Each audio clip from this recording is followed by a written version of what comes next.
Bonjour et bienvenue. Aujourd'hui, on va s'attaquer à une question que tout investisseur se pose.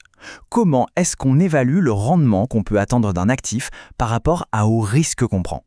Pour ça, on va décortiquer ensemble le MEDAF, le modèle d'évaluation des actifs financiers. C'est un outil vraiment clé pour s'y retrouver dans le monde de l'investissement.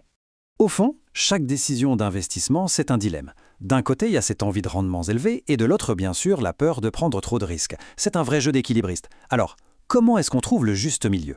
Ce tiraillement, c'est vraiment le point de départ de tout. Pour essayer d'y voir plus clair, des économistes ont voulu créer un cadre, un modèle pour, en quelque sorte, rationaliser cette décision. Et c'est là que le fameux MEDAF entre en scène. Il a été pensé pour nous aider à structurer cette décision, en partant d'une idée centrale. L'investisseur est quelqu'un de rationnel. Autrement dit, pour un niveau de risque donné, on va toujours essayer d'aller chercher le rendement le plus haut possible. Logique, non? Donc, ce qu'il faut bien comprendre, c'est que ce modèle, ce n'est pas du tout une formule magique. Il faut plutôt le voir comme une boussole. Un outil qui aide à s'orienter sur les marchés financiers, à se bâtir une stratégie qui a du sens. Alors concrètement, c'est quoi la première grande recommandation qui découle de ce modèle? Eh bien, c'est un principe absolument fondamental en gestion de patrimoine, la diversification. L'idée est d'une simplicité désarmante. On la connaît tous à travers le fameux dicton « Il ne faut pas mettre tous ses œufs dans le même panier ». C'est exactement ça. Répartir ses investissements, c'est la clé pour réduire le risque. C'est vraiment la pierre angulaire de toute gestion de portefeuille moderne. En pratique, ça veut dire quoi? Ça veut dire mélanger différents types d'actifs. On va prendre un peu d'actions, un peu d'obligations, peut-être des matières premières. Le but du jeu, c'est que la baisse d'un actif soit si possible compensée par la hausse d'un autre. Ça permet de lisser la performance globale et donc au final de diminuer le risque du portefeuille.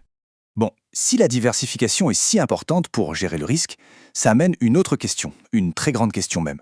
Est-ce que c'est possible de surperformer le marché, de faire mieux que la moyenne, et ce, de façon systématique?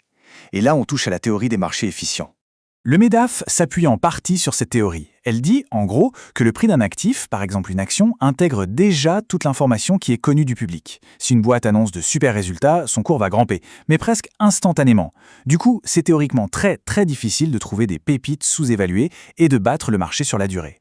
Mais attention, ce n'est pas parce que c'est difficile de battre le marché qu'il y a une seule stratégie bonne pour tout le monde. Absolument pas. Au contraire, le MEDAF insiste énormément sur la personnalisation. Le modèle nous rappelle qu'il n'y a pas de portefeuille universel. Les objectifs et la tolérance au risque d'un jeune investisseur qui cherche la croissance à long terme n'ont rien à voir avec ceux d'une personne qui est proche de la retraite et qui veut surtout préserver son capital. Chaque stratégie doit être faite sur mesure.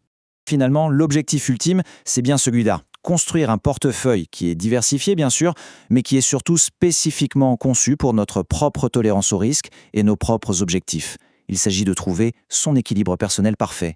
Et on termine avec une note très importante. Les informations qu'on vient de partager sont là à titre pédagogique, bien sûr, et ne doivent surtout pas être vues comme des conseils en investissement. Pour toute décision, il est vraiment essentiel de se rapprocher d'un professionnel.